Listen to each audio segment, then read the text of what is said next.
দর্শক বন্ধুগণ, আপনারা দেখছেন সবুজবঙ্গ নিউজ। খুবই সংক্ষেপে আমরা তুলে ধরছি। তবে বিজেপির বিক্ষুব্ধ নেতারা ফের কিন্তু একটা দ্বন্দ্বই রীতিমতো বলা যেতে পারে। দিলীপ ঘোষ বিজেপির হেভিওয়েট নেতা, কিন্তু বিজেপির আরও কয়েকটি নেতা রয়েছে, তারা কিন্তু দিলীপ ঘোষকে তৃণমূলের দালাল বলে আখ্যা করানো হয়েছিল।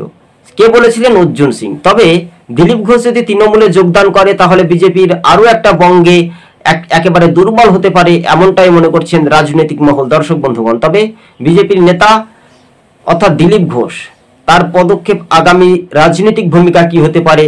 তৃণমূলের নেতা থেকে ভোটাররা তাকে স্বাগত জানাচ্ছিল বেশ কয়েকদিন আগে, কিন্তু সোশ্যাল মিডিয়াতে কার্যত রাজনৈতিক মহলে যে ভূমিকা, তিনি যদি দল বদল করেন তাহলে তার দল বদল করতেই পারেন।